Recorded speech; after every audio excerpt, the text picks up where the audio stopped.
ननु तरति शोकम आत्मवेद, छांदोग्य उपनिषद की श्रुति है। इत्यादि उदाहृत वाक्येषु ब्रह्मानंद ज्ञानस्य अनर्थ निवृत्ति हेतुत्वं स्पष्टं न वास्ता इति आशंका तथा प्रतिपादन परम वाक्यम उदाहरति। नारद जी ने कहा कि मेरे में आत्मवेदता शोक से पार हो जाते हैं, सनत कुमारों से, 4 सनत कुमारों से कहा है ना। तो कहते हैं आत्मवेदता शोक से पार हो जाते इत्यादि जो पहले श्रुतियों को उदाहरण दे दिया है, इन वाक्यों में ब्रह्मानंद ज्ञान का, ब्रह्मानंद स्वरूप जो ज्ञान है उस ज्ञान का अनर्थ की निवृत्ति में हेतुत्व स्पष्ट रूप से भाषित नहीं होता, न भाषते इति आशंका प्रकार कहते हैं। उसी तथा उसी प्रकार से प्रतिपादन प्रकार के ब्रह्मानंद के वाक्यों से, अद्वैत वेदांत वाक्यों से क्या होता है, अद्वैत ब्रह्मानंद की प्राप्ति होती है और ब्रह्मानंद भी अनंत की, जो ब्रह्मानंद है वो अनंत की निवृत्ति का हेतु है। उसी को प्रकरण के अनुसार उसी प्रकार से अन्य श्रुतियों को उदाहरण लेकर के कहते हैं कि जो जिसने आत्मा को ज्ञान कर ली है उसमें ये द्वैत आदि जगत नहीं रहता, वो किसी से डरता नहीं है। स्पष्ट नहीं हुआ था, अब स्पष्ट लेकर के दिखलाते हैं। कहते ब्रह्मानंद रूप ज्ञान का अनंत निवृत्ति के हेतु स्पष्ट रूप से भाषित नहीं हो रहा, अब उसको स्पष्ट करके दिखलाते कहीं यहाँ पर श्रुति में स्पष्ट रूप से देखा गया है। जिसको आत्मज्ञान हो गया उसको कभी भी भय आदि की प्राप्ति नहीं होती, हमेशा संशय आदि से रहित रहता है। और कैसा रहता है, विद्वान रहता है, वो कर्तापन से रहित रहता है, कर्तापन से रहते, जन्म मृत्यु के संसार से रहते, और उसको किसी भी वस्तु से भय नहीं रहता और आनंद स्वरूप में अवस्थित रहता है। अपने आनंद स्वरूप, उसको किसी दूसरे वस्तु की अपेक्षा ही नहीं रहती। इसको लेकर कहते हैं आनंदम ब्रह्मणो विद्वान न विवेति कुतश्चन एतमेव तपेन्नैषा चिंता कर्माग्नि संवृता। तो तैत्रीय उपनिषद की श्रुति है, कहते हैं आनंदम ब्रह्मणो विद्वान न विवेति कुतश्चन। ये आनंद स्वरूप परमात्मा को, ब्रह्म का जो आनंद है, ब्रह्म का जो आनंद, उस आनंद को जो जब जान लेता है, यदा जिस काल में विद्यावस्था में जब जान लेता है, ऐसा जानने वाला विद्वान ना विवेति कुतश्चन, किसी से भी नहीं डरता। जाओ तो जान लेता है विद्वान, ब्रह्म के आनंद स्वरूप को जान लेता है कि मैं आनंद स्वरूप हूँ, सत्स्वरूप ज्ञान स्वरूप आनंद स्वरूप, सत्यम ज्ञानम अनंतम ब्रह्म, ये श्रुति है पहले इसके। तो इस प्रकार के स्वरूप को, ब्रह्म के आनंद स्वरूप को जब जान लेता है तो किसी से डरता नहीं है। कहते हैं एतम एव तपेत न ऐसा चिंता कर्मांगी संवृता, इस विद्वान को ये तप संतप्त नहीं करते। कौन से, ऐसा चिंता, कर्माग्नि, कर्म कांड रूप अग्नि के द्वारा बड़ी हुई जो चिंता है, कर्म कांड रूप अग्नि के द्वारा बड़ी हुई जो चिंता, मैंने ये कर्म क्यों नहीं किए, ये कर्म कैसे क्यों कर लिए, ये कर्म क्यों नहीं किए, मैंने अच्छे कर्म क्यों नहीं किए, खराब कर्म क्यों कर लिए, है ना, खराब कर्म क्यों हो गए मेरे से, क्यों किए मैंने, और अच्छे कर्म मैंने क्यों नहीं, इत्यादि जो कर्म संबंधित लेकर के जो कर्म अग्नि रूप संबंधित होने वाली चिंता है, बड़ी हुई चिंता है, अज्ञानी को प्राप्त होती है, ऐसी चिंता इस विद्वान को प्राप्त नहीं होती। ये चिंता उसको संतप्त नहीं करती। कर्माग्नि के द्वारा बड़ी हुई जो चिंता है, मैंने ये कर्म अच्छे क्यों नहीं किए, ये कर्म क्यों कर लिए, क्यों नहीं किए, अच्छे कर्म क्यों नहीं किए, पाप वाले कर्म क्यों कर गया, और पुण्य वाले कर्म क्यों नहीं किए, इत्यादि है। श्रुति वाक्य आती है किम साधु कर्मम न करवाओ, है ना, साधु कर्म क्यों नहीं करे और पाप वाले कर्म क्यों कर लिए। तो यहाँ आप आगे कहते हैं यहाँ पर ब्रह्मणो आनंदम, तो ब्रह्मणो षष्ठी विभक्ति है, आनंदम प्रथम विभक्ति है, तो ब्रह्म अलग हो गया, ब्रह्म का आनंद अलग हो गया, है ना, ब्रह्म अलग हो गया और ब्रह्म का आनंद अलग हो गया। षष्ठी से यहाँ संबंध हो रहा है ना। तो कहते यहाँ पर संबंध नहीं है, जैसे राहु का सिर उदाहरण दिया, राहु का सिर, जो सिर है वही राहु है, भिन्न भिन्न नहीं, कहने के लिए अकेले कह दिया कि राहु का सिर है, सिर ही राहु है। उसी प्रकार ब्रह्मण आनंदो, ब्रह्म का आनंद, आनंद ही ब्रह्म है, ब्रह्म ही आनंद और आनंद ही ब्रह्म है, भिन्न नहीं है। राहु सिर इत्यादि वद भेद व्यपदेश औपचारिक, राहु के सिर के समान इत्यादि वाक्य के समान भेद का व्यपदेश औपचारिक है, गौण रूप से कहा ब्रह्म के आनंद को तो जान लेता है। कहते हैं ब्रह्मण सर्वभूतम आनंद विद्वान अप्रोक्षतया जानन पुरुष कुतश्चन कस्माद् अपि ऐहिक भय हेतु व्याघ्रादेः पारलौकिक भय हेतु पापादिर न विवेति भयम न प्राप्नोति। कहते हैं ब्रह्म के स्वरूभूत आनंद को, ब्रह्म के स्वरूभूत आनंद को ये विद्वान, जो विद्वान है साक्षात अपरोक्षतया रूप से, परोक्षतया रूप से नहीं, परोक्षतया रूप से जानेगा तो क्या लगेगा, भय लगेगा। जैसे हम लोगों ने अभी परोक्षतया रूप से जान लिया है, फिर भी डर लगता है, कभी कभी शेर आ जाता है कि नहीं, कुत्ते से ही डर लग जाता है। शेर की कल्पना दूर है, कुत्ता ही डरा देता, कुत्ता और बंदर ही डरा देते है कि नहीं, पीछे पड़ जाते भागना पड़ती है। एक बार शंकराचार्य भगवान को परीक्षा ली काशी के पंडितों ने, शंकराचार्य भगवान बोलते सब कुछ मिथ्या है, मिथ्या माया है ये जगत। उन्होंने सोची माया माया जाकर चलो देखते हैं इनके शरीर प्रति आसक्ति है कि नहीं है। तो पंडितों ने उनको परीक्षा लेगी क्या कि शंकराचार्य भगवान नियम के अनुसार इतने समय स्नान करने जाते थे, कहाँ पर, गंगा जी को। तो काशी की गलियां तो आप देखे ही हैं, छोटी छोटी हैं, तो तभी तो काली कितनी सक्रिय है, वो पहले से ही है, कोई बदला नहीं है, क्योंकि जो तीर्थ क्षेत्र है ना तो घनी बस्ती बच जाती है वहाँ पर। अब तो इसमें अरे हर लोग मुक्ति के लिए जाते थे, बसते थे, इसलिए घनी घनी बसाते थे वहाँ पर बस्ती।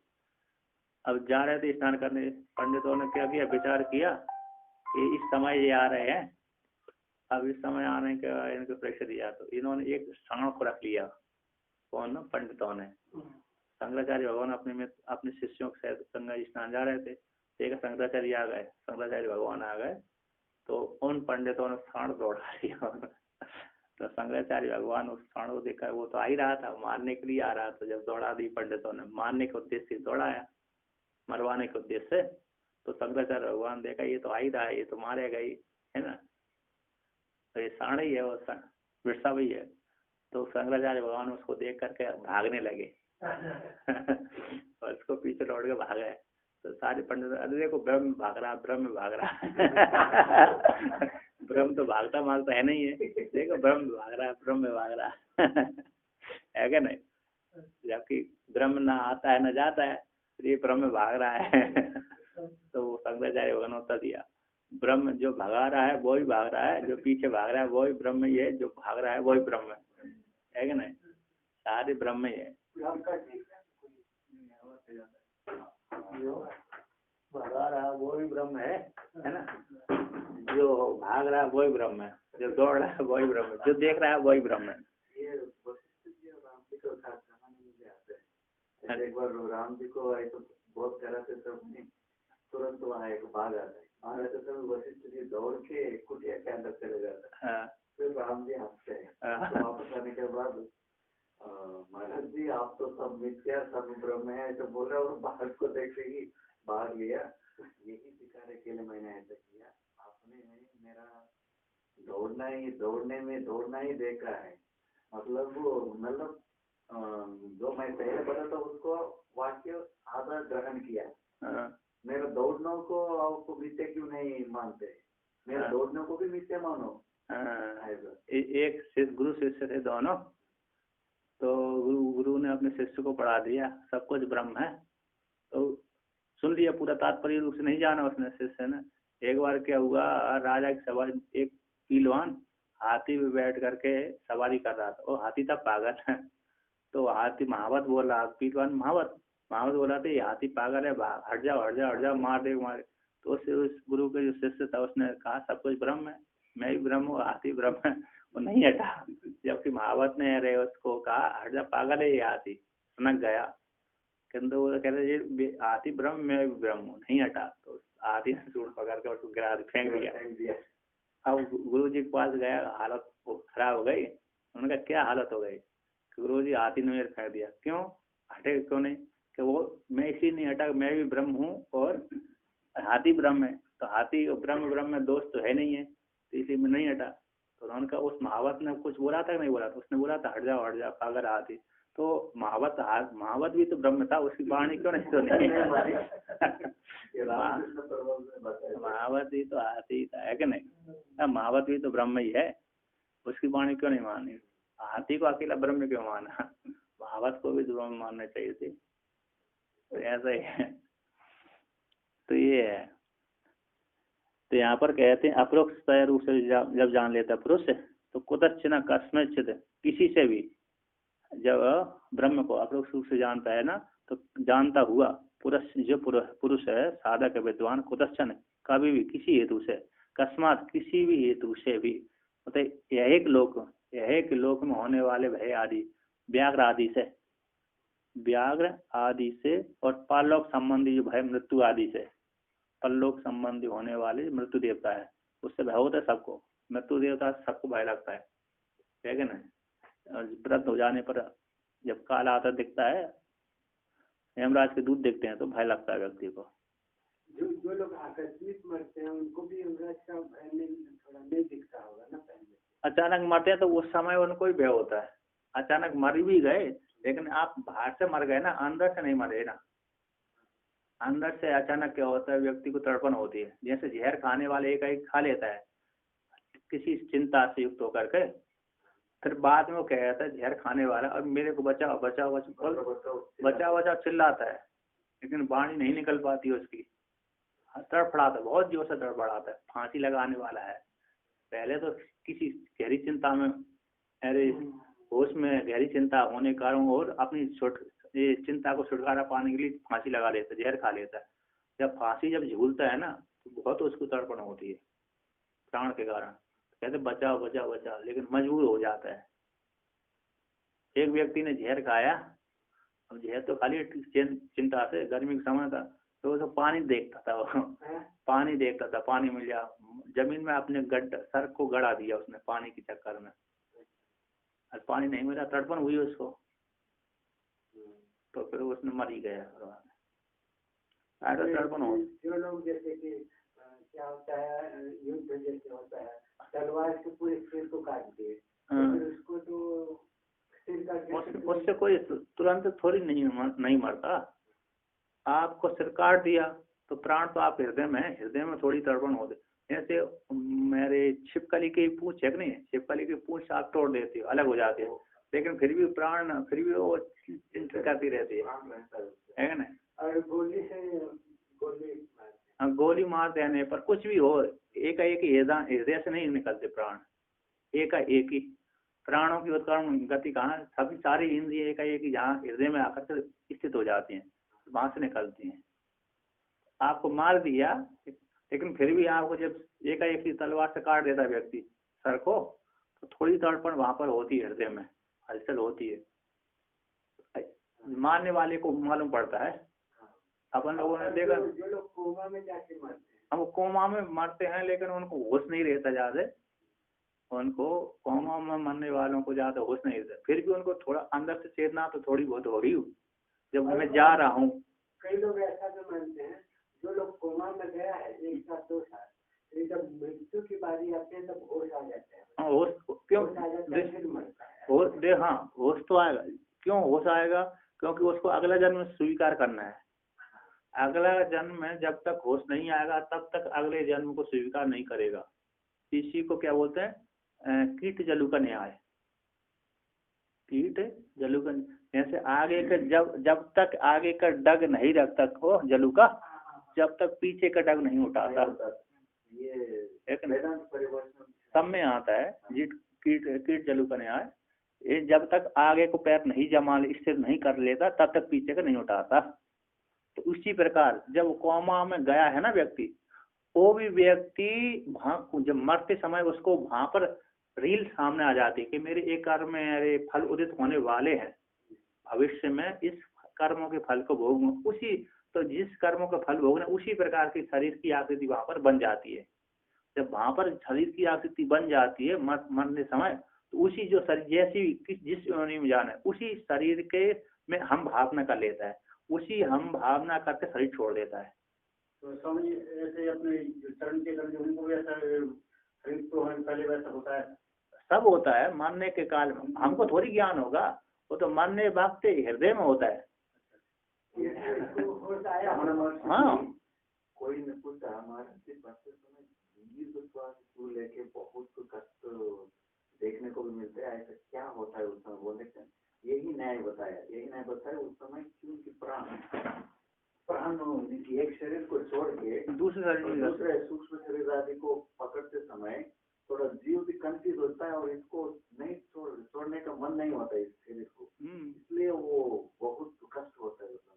इससे यहाँ भी आप यहाँ भी देना पृथक, जिस अंग से आपके प्राण निकलते हैं ना बहुत तड़पन होती है।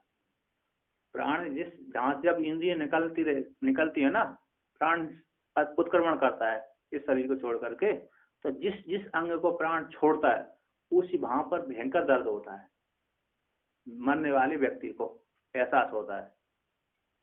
और वो कभी कभी मरने वाला व्यक्ति मर रहा, प्राण छोड़ा, उस समय जो देखने वाले व्यक्ति ना उसको एहसास हो जाता है इसको बहुत तड़पन हो रही है।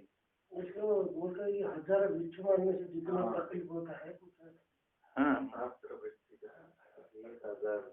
तो एक और फिर दूसरी बात ऐसे ही भी है, पहले जब शरीर छोड़ता है तब बहुत भयंकर मूर्छित हो जाता है, शरीर बहुत तड़पन होता है, इसके मूर्छित होकर हृदय में जाकर लीन हो जाता है, फिर हृदय में फिर ज्ञान होता है उसको, हृदय में जाकर फिर पुनः चेतना आ जाती है। पुनः चेतना हो जाने के पश्चात फिर जब उत्क्रमण करता है, उत्क्रमण करने से पहले उसको वो अपने कर्मों की रील मतलब संस्कार उदित हो जाते हैं। उदित हो जाने के पश्चात मेरे कर्म में अब ये फल मिलेगा, इन कर्मों का फल मेरे को ये मिलना है, उसी प्रकार का शरीर उसकी आकृति के चित्त के सामने आ जाती है। तो जब उसके सामने आ गई तो उसी शरीर को कहते हैं ये मेरा है, मेरा करते ही उसको स्वीकार कर लेता है, ये शरीर को फिर भूल जाता है।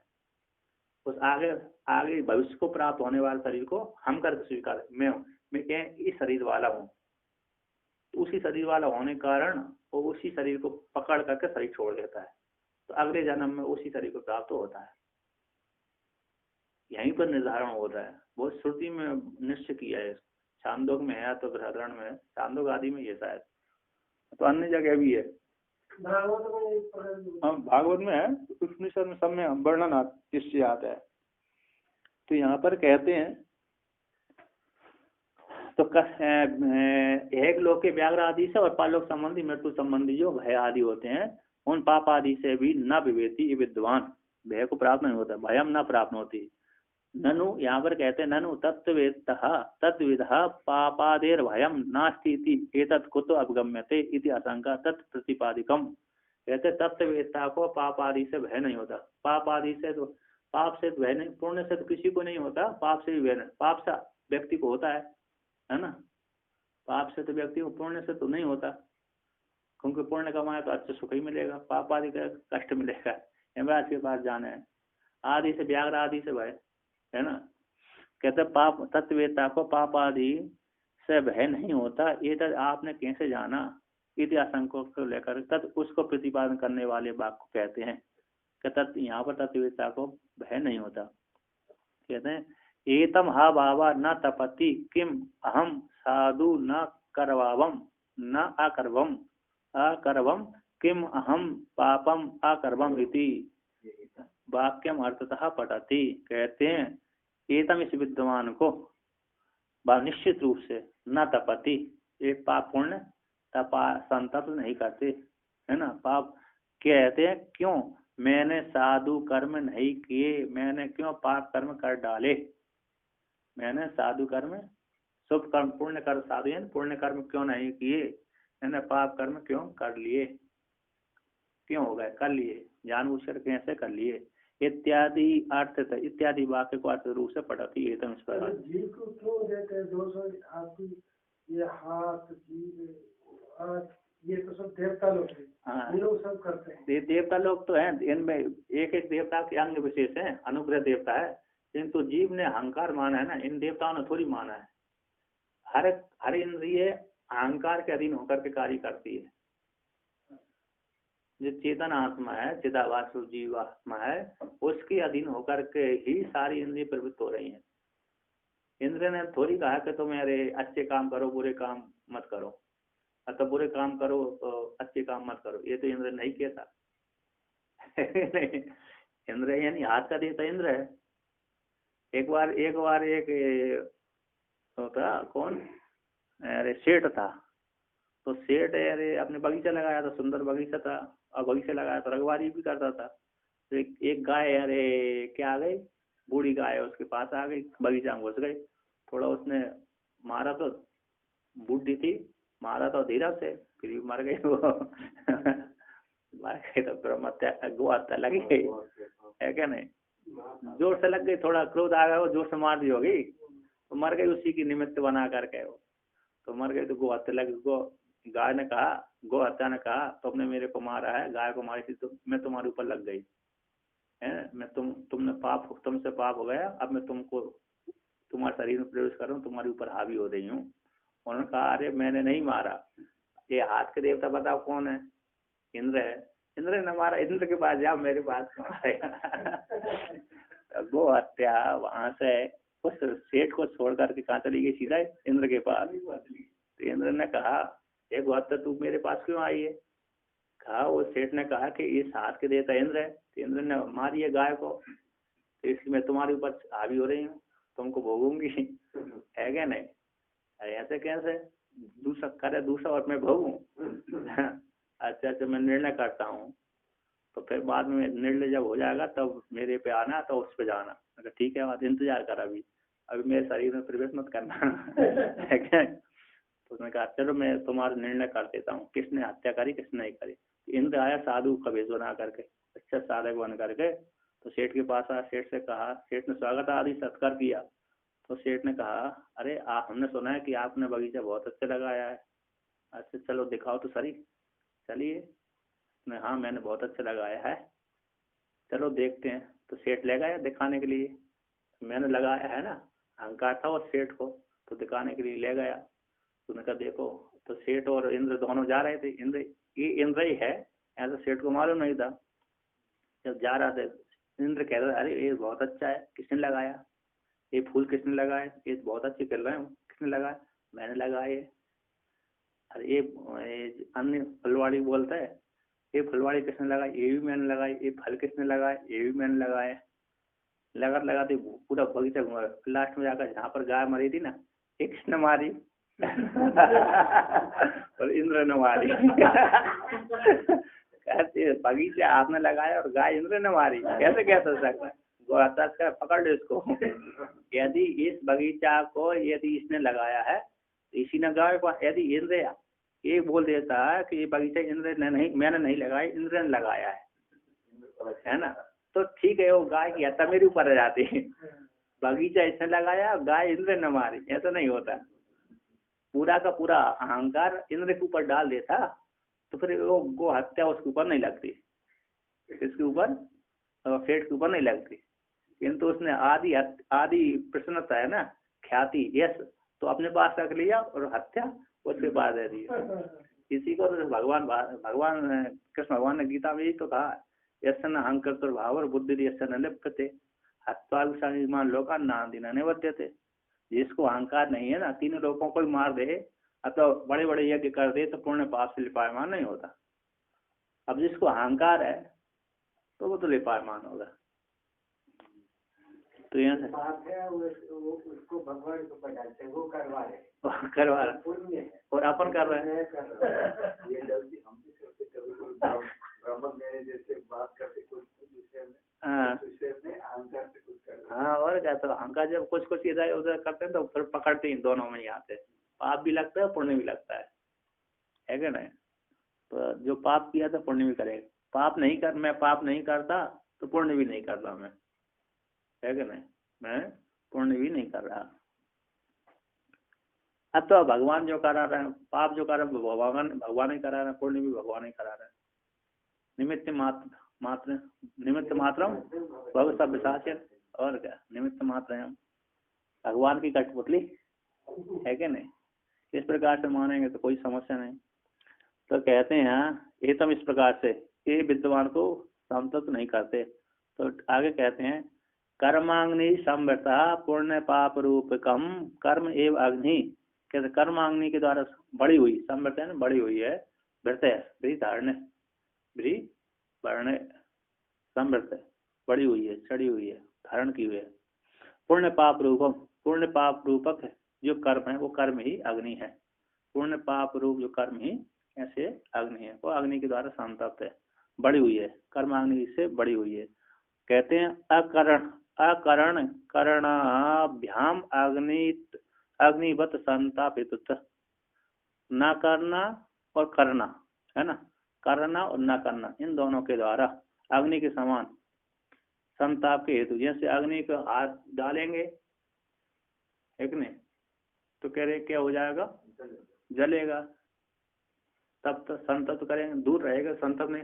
अग्नि के पास में जाएंगे तो ताप तो देगी, उसमें हाथ डाल लिया तो संतप्त हो जाएगा, है कि नहीं। जैसे हम हवन भी करेंगे तो दोनों ही काम हो जाते हैं, गर्मी भी लग जाती, ठंडी के समय तो सिकाई हो जाती है और गर्मी के समय ताप भी दे देती हो। यहाँ पर के न करना और न करने के द्वारा के समान के द्वारा अग्नि के समान संताप के हेतु होते कर्म, है ना। कर्म कर लिए, पुण्य वाले कर्म कर लिए तो ठीक प्रसन्नता होगी, पाप वाले कर्म कर लिए तो संताप हो जाता है। तो पुण्य वाले भी कभी कभी संताप के हेतु होने लगते हैं, है कि नहीं, आलस आ जाता है। तो पुण्य वाले कर्म कर रहे हैं, पंचाग्नि विद्या कर रहे हैं, वो उसमें भी संताप के हेतु हो जाते हैं, है ना। संताप मतलब कष्ट होता है पंचाग्नि विद्या में। करना के द्वारा अग्नि के समान संताप के हेतु होते हैं। यानी कर्म कांड के द्वारा क्या होते हैं, कर्म कांड में भी कभी कभी पाप होता है कि नहीं होता है, हो जाता है बहुत से कर्म। तो पूर्व पक्ष पूछता है हमको मोक्ष की ऊंचाई, हम अच्छा से पुण्य कर्म करेंगे और बार बार मनुष्य जन्म लेके अच्छा उसको बोलेंगे। तो सुरेश बोल रहे आप जितना भी अच्छे यज्ञ हवनादि करो उसी में कितना लाखों का कीड़ा मर जाता है ना, बहुत मरने से ज्यादा पाप ही होता है शरीर से। इसने है ना चित्रकेतु नाम का एक राजा था, उसने कई यज्ञ किए, तो नारद भगवान ने उसको ज्ञान उपदेश देने के लिए कहा, राजन देखो तुमने जितने यज्ञ किए ना, जितने यज्ञ में पशु मारे हैं वो सारे आकाश में इंतजार कर रहे हैं, कब ये मरेगा, कब हम उसको पकड़ेंगे, राजा को पकड़ेंगे। तो नारद जी ने उसको दिखा दिया थोड़ा, देखो आकाश में देख रहे हैं, तुम्हारा इंतजार कर रहे हैं, माया को लेकर के कि सारे पशु है ना तुम्हारा इंतजार, बैटिंग लिस्ट में है, कब इसने हमको मारा है, इतने यज्ञ बलि दिए, हम अब इसको मारेंगे, पकड़ेंगे, रास्ते में इंतजार करके बैठे हुए है। तो राजा को बैराग हो गया। यज्ञ में जो पशु को मारते हैं उसमें भी हिंसा होती है ना। हाँ, हिंसा कोटि में नहीं आती, वो हिंसा तो होती है लेकिन हिंसा कोटि में नहीं आती, क्योंकि भेद होने से। तो और उस जीव को स्वर्ग, उस जो हिंसा है जिसकी की जाती है यज्ञ में, जो बकरा और घोड़ा अश्व आदि का बलि दी जाती है, उसको सीधा स्वर्ग की प्राप्ति होती है। ऐसा बताया कि उसको भी एक अच्छा निकल सकते हैं, आटा से भी उस पशु को बना के आटा वाले को बलि देने से और श्रेष्ठ होगा, ऐसा अर्थ निकालते। हाँ, लेकिन प्राय तो वो ही है, प्राय शास्त्र बलि सीधा बलि है, घोड़े की पापा काटना, उसको हिंसा करना। तो ऐसे में भी दोष आएगा दो जो वेद बोलता है कि हम जिसको बोलेंगे उसको मारेंगे तो पाप नहीं लगेगा, और जो हम नहीं बोलेंगे जो शास्त्र में नहीं है इसमें मारेंगे तो पाप लगेगा। हाँ, तो वेद के ऊपर आपका शासन थोड़ी, जब आप ज्ञान हो जाएंगे तब वेद के ऊपर शासन होगा आपका। आपका ज्ञान नहीं हुआ तब वेद के अनुसार आपको चलना पड़ेगा, वेद ने जब बोल दिया तो सत्य ही है। लेकिन देखो वहाँ पर जो वेद में जो विधान किया वो हिंसा कोटि में नहीं आती, ना हिंसा सर्वभूतान, ये सामान्य वेद का वाक्य है, किंतु विशेष वाक्य आ जाता है। था। तर्क संग्रह में एक सामान्य वाक्य आया ना वो आया कौन सा, न हिंसा सर्वभूतानि, माँ हिंसा सर्वभूतानि, है ना, संपूर्ण भूतों की हिंसा मत करो। किंतु फिर वो उसमें सामान्य विशेष वाक्य आ गया पशु में आला वेद, पशु की हिंसा करो, यानी वेद में विधान कर दिया। सामान्य वाक्य में विशेष वाक्य अतिदेश हो जाता है। अतः एक आया था कि कर्तु हिंसा अधर्म जनिका। हाँ, कर्तु हिंसा, हाँ, तो अधर्म जनिका नहीं है, अधर्म जनिका नहीं है। कीर्तु हिंसा अधर्म जनिकत्वात्, अधर्म जनिकत्वात् नहीं है। कीर्तु हिंसा है ना, अधर्म जनिका नहीं है। यज्ञ में की गई जो हिंसा है वो वेद के द्वारा विधान की गई होती है, इसलिए वो अधर्म, जो यजमान को सीधा नरक में ले जाएगी जो हिंसा हो जाती है, ऐसी हिंसा वो नरक में नहीं ले जाती। भगवत गीता में वही हिंसा करने को वहाँ भी भगवान हाँ, क्योंकि वहाँ पर आप छात्र धर्म का पालन कर रहा है। वेद क्षत्रिय धर्म का मुख्य कर्म के अरे युद्ध लड़ना, मरना, मारना। कीर्तु यानी क्रतु है वैदिक, हाँ, उसको भी बिना हिंसा के तो किया जाए। जिसमें अरे हिंसा नहीं है उसको बिना हिंसा करें। हर यज्ञ में हिंसा थोड़ी विधान किया गया है। वेद तो सही काम करवा रहा है ना। हाँ, तो हिंसा का जो धात क्यों लगवाया? हिंसा में जिसमें से कुछ विशेष अनुष्ठानों में हिंसा का प्रावधान किया। राजसूय यज्ञ, अश्वमेध यज्ञ में हिंसा आदि होती है, बाकी अन्य उपासना आदि उसमें थोड़ी हिंसा करते हैं। अथवा दूसरे जो कर्म कांड है, दधना ये तो स्वामी ने इत्यादि में हिंसा थोड़ी है।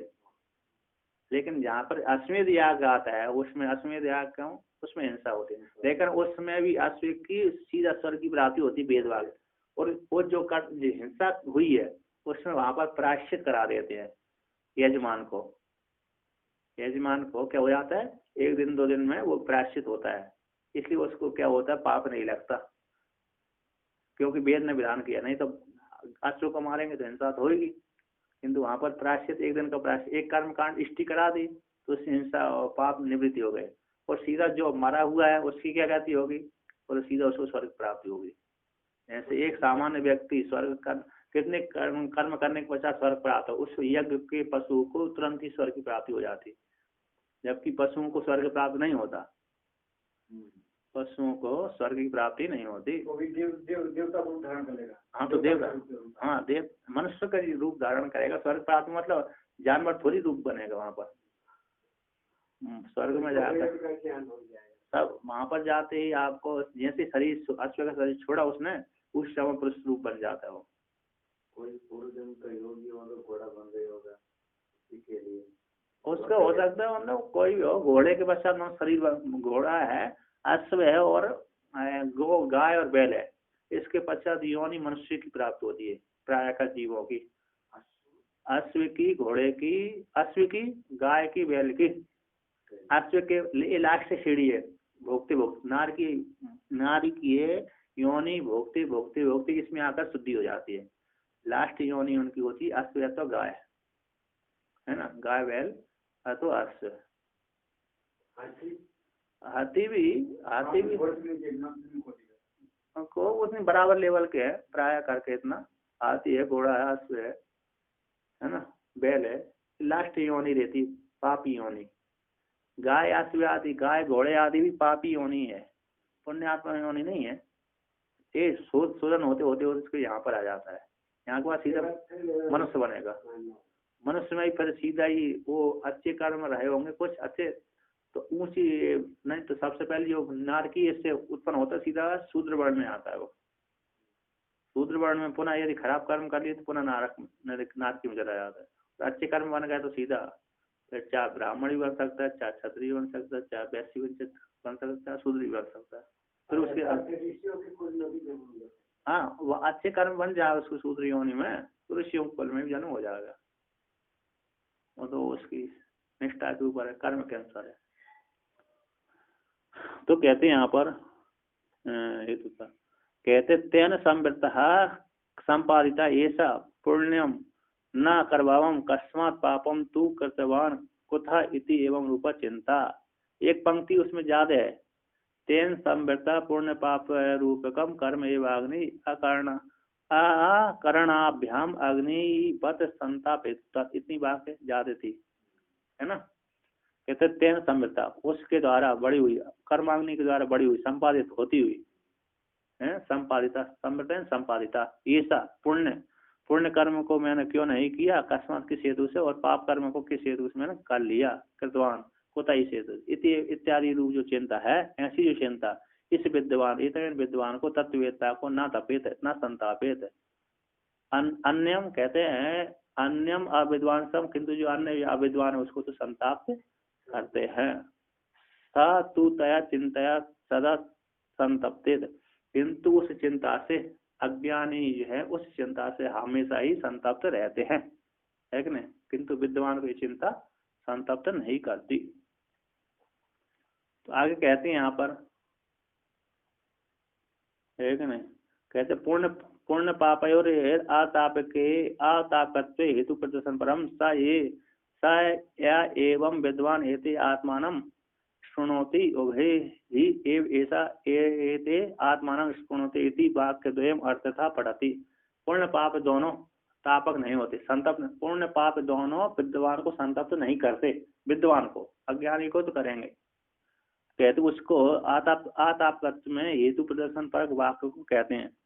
स एवं विद्वान, स या एवं विद्वान ऐसे आत्मानं शृणोते, जो है विद्वान है, इन दोनों पाप पुण्य को, आत्मा को संबंध, इन दोनों को त्याग करके आत्मा का चिंतन करता है। पाप पुण्य को त्याग करके आत्मा का वो चिंतन आत्मा के साथ जुड़ जाता है, एकीभूत हो जाता है, चिंतन करता है। वे ही एव ऐसे आत्मा स्पृणोते, ये दोनों आत्मा को ये सब कुछ ब्रह्म ही है, सब कुछ ब्रह्म ही है, ये अयम आत्मा, सब कुछ है, सब कुछ आत्मा। इस प्रकार से आत्म, इस पाप पुण्य को भी आत्म रूप से चिंतन करता है, शून्य करके, है ना। इन पाप पुण्य को सब शून्य करके, त्याग कर, क्षीण करके, क्या सब कुछ आत्मा इस प्रकार से चिंतन करता है। आत्मा पाप पुण्य को भी आत्मा रूप से देख लेता है। पाप पुण्य कैसे, सब कुछ मैं ही हूँ, तो पाप भी मैं ही हूँ, पुण्य भी मैं। जब मैं पाप पुण्य हो गया फिर उसको संतप्त नहीं करते। तो है पाप पुण्य कहाँ करेगा, अंतःकरण में या दूसरे लोग, अंतःकरण में, अंतःकरण के धर्म में पाप पुण्य जितने भी है ना अंतःकरण में रहते हैं। अब उन अंतःकरण में सारे संस्कार अंतःकरण में बैठे रहते हैं।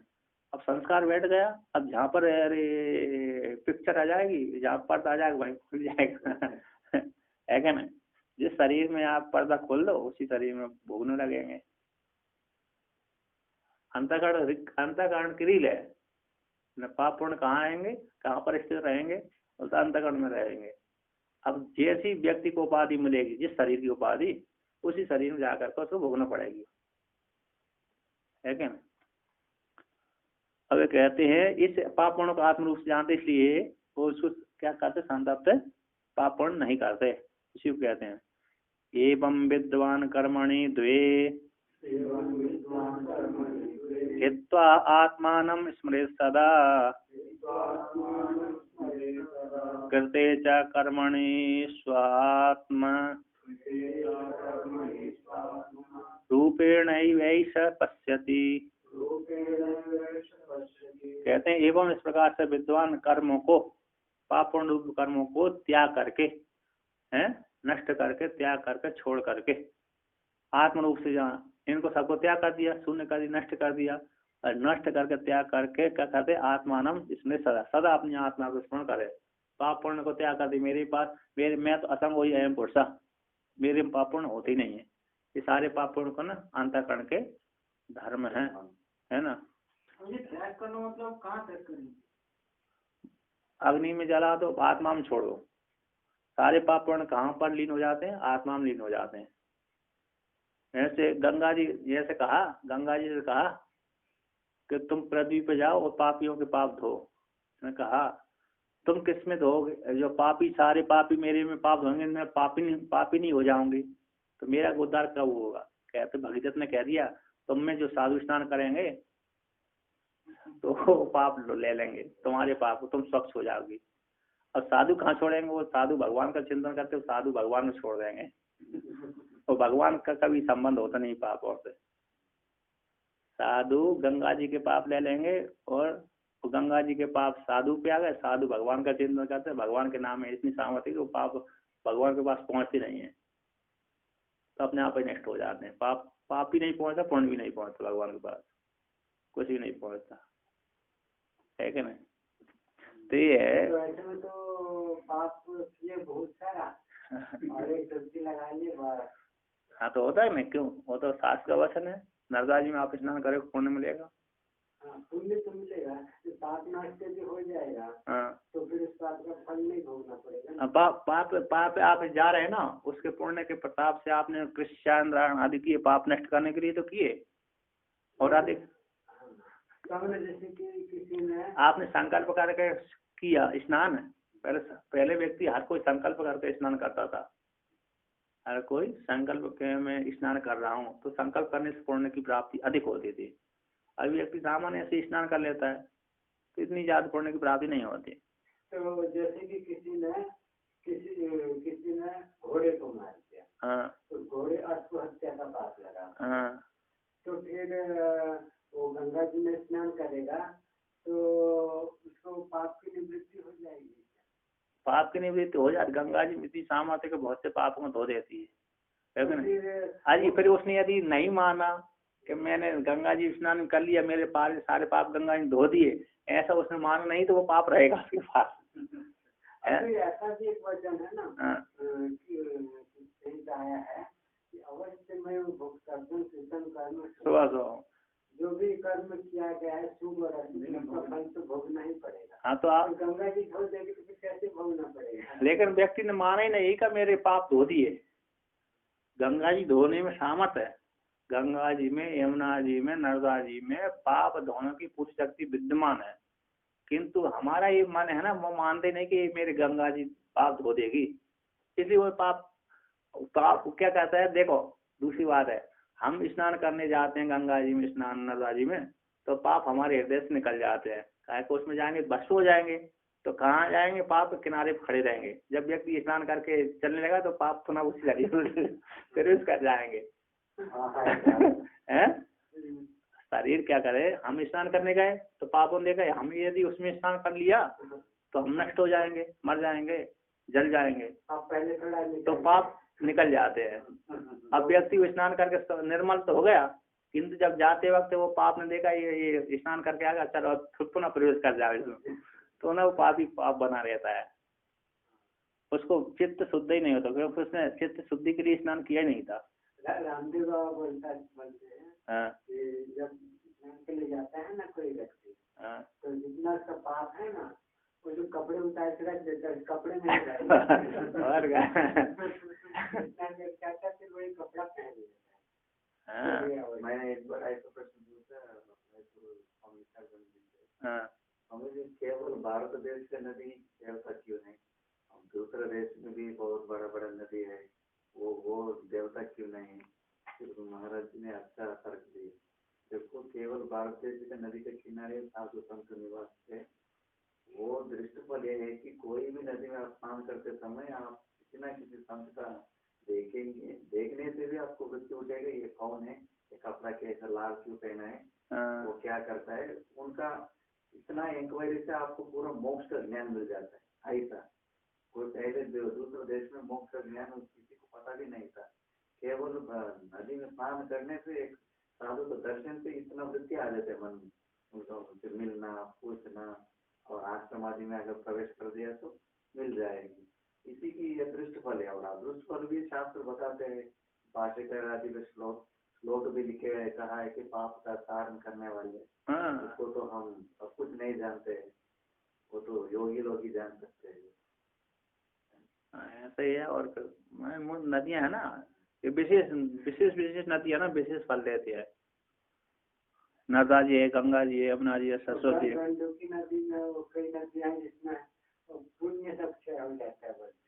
गंडकी बहुतरनाथ, वो कर्मनाशा जरेश प्रश्नाथ गंडकी बहुतरनाथ, कर तो या विलंगनाथ धर्मम सरती कीर्तनाथ, ये वाक्य है। ये गंडकी बहुत स्नान करने से पाप पुण्य भी क्षय हो जाते हैं, और कर्मनाशा के जल से स्पर्श करने से पाप पुण्य नाश होते हैं, और कर तो एक नदी बंगाल में भी है।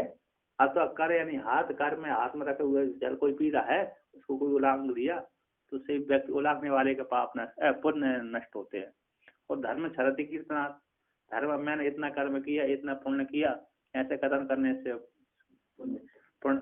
वो याति राजा का इसी प्रकार से हो गया, पुण्य नाश हो गया था उसके।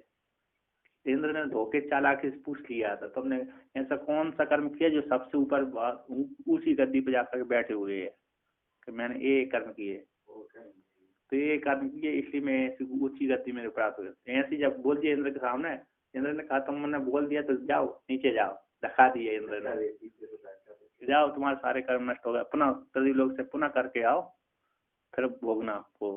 तो इंद्र से जब कहा, जब गिरा दिया इंद्र ने, धक्का दे दिया, तो इंद्र से कहा मेरे को ऐसी जगह पे भेज गिराओ यहाँ सतपुरुष रहती हो। तो सीधा उन्होंने वहां पर गिरा दिया नैमिषारण्य में। जब उसके दोहित्र यानी पुत्री के पुत्र यज्ञ कर रहे थे चारों, तो उन्होंने कहा कौन आ रहा, तो उन्होंने कहा रुक जाओ रुक जाओ, तो रोक दिया। उनके पुत्रों के पौत्रों के पुत्री के पुत्रों के कह देने पर आकाश में रुक गए। तो कौन हो, कि याति हूँ। तो तुम कौन हो, तो मैं हम तुम्हारे दोहित्र हैं। स्वर्ग आदि के विषय में पूछा कि ऐसे ऐसे दोष होते हैं, उनके हमको स्वर्ग नहीं जाना है, हमारे जो पुण्य अर्जित की वो तुम ही ले लो। तो नाना को सारे पुण्य दे दिए, वो मोक्ष के लिए हो गए। तो पुनः याति राजा पुनः उसी सिद्धि को प्राप्त हो गए, पुनः लौट गए स्वर्ग गया, पुनः भोग। याति राजा की पुत्री थी ना, पुत्री, हाँ माधवी नाम की थी। चार लोगों से एक हाँ, 4 राजाओं के साथ संबंध होगा उसका। हाँ, वो विश्वामित्र को दक्षिणा देने के। हाँ, वो थी, अरे वरदान प्राप्त, इसलिए उसको दोष नहीं लगा, कन्या पर नष्ट नहीं। तो यहाँ पर कहते हैं, है ना, तो ये एक कहते हैं सदा इनको छोड़ करके स्मरण करा, कहते कृत्य कर्मणि, तो जो कर्म कर लिए चित्तवृत्ति के द्वारा प्रयुक्त होने, इंद्रियों को प्रयुक्त करने वाले जो कर्म है, इन कर्मों को क्या कहते हैं, ये विद्वान आत्म रूप से जब जान लेता है तब ये क्या करता है, स्पर्श से ये संतप्त नहीं करते। का पाप पूर्ण को जब आपने आत्म रूप से जो चित्तवृत्ति की प्रवृत्ति के हेतु बनते कर्म, शरीर की इंद्रियों की चित्तवृत्ति की प्रवृत्ति के हेतु बनते ऐसे कर्म है, इन कर्मों को आत्म से जब जान लेता है तब भी संतप्त नहीं करते। तो टीकाकार यहाँ पर कहते हैं स या कश्चित पुमान एवं मुक्त प्रकार सा यश्च अयम पुरुषे यश्च आदित्य सा एक इति अनेन प्रकार विद्वान जानन प्रवर्ते सा एते पूर्ण पापे इति अध्यारा। कहते हैं जो कोई भी पुरुष सा या कश्चित पुरुष पुमान उक्त प्रकार से या सा या अयम पुरुष है, यह अध्यात्म जो पुरुष है तो अधिदेवत में जो पुरुष है वो दोनों एक ही है। अध्यात्म और अधिदेवत में ये दोनों पुरुष एक ही। इस प्रकार से इस प्रकार से जब विद्वान जानता है, जानकर प्रवृत्त करता है, प्रवृत्त होता है, चिंतन करता है, उपासना करता है, तो जब प्रवृत्त होता है सा ये इस विद्वान को ये पूर्ण पाप है, ये विद्वान ये इन पापों को जब चिंतन करते करते अभेद अध्यात्म और अधिदेवत के पुरुष को एक वो चिंतन करके पाप पुण्य को त्याग करके, पाप पुण्य को क्या कर दे, त्याग कर दे। हम ईश्वर का चिंतन करेंगे तो पाप नष्ट हो जाते हैं, है ना, और ज्ञान के लिए किया तो वो पाप भी नष्ट हो जाते हैं, पुण्य भी नष्ट हो जाते हैं। अतः उनका मुख्य फल है, पुण्यों का फल कि हमारे अंतःकरण में ऐसा ज्ञान की योग्यता दे देते हैं वो कि हम यहीं पर जान लेते हैं, है ना, तत्व का साक्षात्कार हो जाता है। ये मतलब पूर्ण स्थिति ना करना है, उसका चिंतन ना करना, मतलब त्याग कर दिया कि मेरे में पाप है नहीं, पूर्ण, उसका चिंतन ही नहीं किया, हम आत्मा का चिंतन कर रहे हैं। भगवान जो हमने सुबह से लेकर शाम तक कर्म किए, यद कर्म करोति तत्अग्रम संभोतम आराधनम, जो मैं कर्म कर रहा हूँ सब शिव जी के चरणों में अर्पण हो रहा, इस प्रकार चिंतन करना चाहिए। कहते हैं आत्मानम एन ब्रह्म, यहाँ पर जो आत्मानम है ना, आत्मानम ब्रह्म अभिन्नम प्रत्यंचम स्मृति पुण्यते सदा स्मृत। आत्मा ब्रह्म से अभिन्न आत्मा को प्रत्यंच आत्मा, प्रत्यक्ष स्वरूप आत्मा को स्मृति पुण्यते सदा स्मृत का स्पर्श करे, सदा उसका चिंतन करता है। कहते हैं यथा पूर्ण पाप मिथ्यात्व अनुसंधान हानम कृतम अतस तद विषय चिंता एवं नाती। इस प्रकार से पूर्ण पाप का मिथ्यात्व अनुसंधान, ये सारे पूर्ण पाप कैसे मिथ्या है, इस प्रकार के अनुसंधान से हानि कृता, हान करके, त्याग करके, वो हक त्यागे, है ना, त्याग करके कृतम, अगर त्याग कर दिया, सारी मिथ्यात्व से जान लिया, मिथ्यात्व से जान लिया तो तद विषय चिंता कैसे होगी, है, तद विषय चिंता फिर नहीं होती, जब सब कुछ नष्ट ही है, मिथ्या ही है। जैसे स्वप्न की जगत मिथ्या होती है, अब वो स्वप्न के विषय में चिंता नहीं होती हमारे, स्वप्न के जगत को हम जानते हैं कि ये मिथ्या है, मिथ्या रूप से जब निश्चय हो गया तो स्वप्न के पदार्थों से हमको कभी भी चिंता नहीं होती। उसी प्रकार पाप पुण्य कैसे मिथ्या है, जब इस प्रकार से दृढ़ निश्चय हो गया तो उस पाप पुण्य से हमको चिंता नहीं होती, संतप्त नहीं होते। तो कुतश्चिन तन निमित्त कस्य ताप इति, किस हेतु से, जब है ही नहीं, मिथ्या हो गया, फिर किस हेतु से ये हमको संतप्त करेंगे, है ना। तन निमित्त ताप कैसा होगा, इसी इति अभिप्राय से लेकर कह रहा। किंचा, और भी कहते हैं, ऐसा विद्वान एते पूर्वोक्त उभय पाप पूर्ण रूपे कर्मण देहेन्द्रिय आदि प्रवृत्तियां जनिते स्वात्म रूपेण एव वेदम व इदम सर्वमेदयम् आत्मा इत्यादि वाक्योक्त प्रकारेण पश्यति जानाति इति अतः स्वात्म अभिन्नत्वात् अपि आतापकत्वम इत्यर्थ। कहते हैं जो कोई ये विद्वान ये तीन पूर्वोक्त हो गए पाप पूर्ण रूप दोनों कर्मों को जो देह इंद्रिय आदि प्रवृत्ति के द्वारा उत्पन्न हुई है, देह शरीर है इंद्रिय आदि प्रवृत्ति के द्वारा ये उत्पन्न हो गए थे पाप पूर्ण, है ना। पूर्ण तो अपने आप ही हो जाते हैं, चलते चलते आप चीट मार ही देते हैं, है नहीं, चलते तो है नहीं, जानबूझ कर कहीं मार देते हैं। हाँ, अग्नि में हाथ डालोगे तो जलेगा, जानबूझ कर जाओ डालो, चाहे बिना जानबूझ कर डालो। आग के ऊपर पैर रखा जाए आपका, जानबूझ करके आता बिना जान करके तो जलाई को उसका स्वभाव है जलाना। जान के भी मारना पड़ता है कभी कभी, मार ही देते मच्छरों को तो मच्छरों को तो मार ही देते जानबूझ कर। आक्रमण करने से उसको तो मार सकते हैं, आक्रमण मच्छरों को करने से गाय को भी मार सकते हैं। नहीं, गाय को मतलब अपने उसको भगाने के लिए दंड रख सकते है ना, प्राण, हाँ, आत्मरक्षा वाली ऐसी हाँ,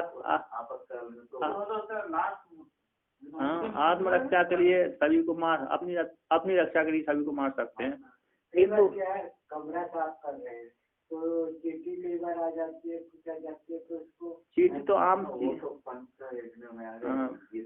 इसलिए तो उसके लिए क्या संध्या का विधान किया गया। आप गायत्री जाप करिए, गायत्री 10 गायत्री जाप करिए तो सुबह का पाप समाप्त हो गया, 20 जाप कर लिया शाम का, 130 जाप कर लिया तो यार पूरे दिन का, 100 जाप कर लिया, एक माला फैली तो सुबह शाम का सारा पाप नष्ट हो जाएगा एक माला से। और जैसे कि ये जाला बना लेते हैं मकड़ी, कमरे को साफ करने के जाला तो साफ करना पड़ेगा, साफ किए तो मकड़ी मरेगी। तो ये मरेगी तो मतलब ये है जानबूझ कर नहीं मारना पड़ता है क्योंकि कमरे तो साफ, तो जानबूझ कर के एक माला फेरना पड़ती है जरूरी।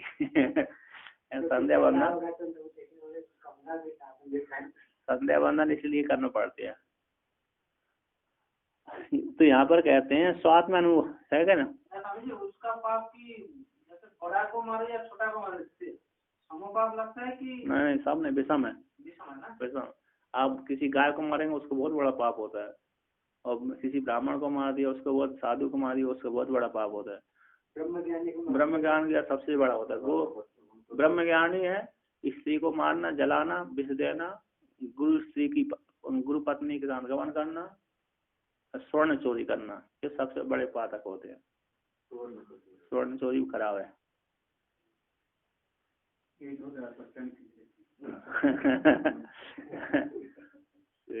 देवता का धन चुराना भी खतरनाक है। तो कहते हैं वही है। तो कहते हैं ये विद्वान उभय पाप पूर्ण रूप जो ध्येय इंद्रिय से उत्पन्न होने, प्रवृत्ति द्वारा उत्पन्न होने वाले इन पापों को, पाप पूर्ण को स्वात्म रूप से, स्वात्म अनुरूप रूप से ही जानता। इदम सर्वमेदयम् आत्मा है, सब कुछ आत्मा ही, इस प्रकार से इत्यादि वाक्यों के प्रकार से जानता है। तो जानने के कारण आप इसी हेतु से स्वात्मा अभिन्न हो, स्व आत्मा के साथ अभिन्न हो जाने से अपि एक पूर्ण उसको संतप्त नहीं करते, है क्या नहीं।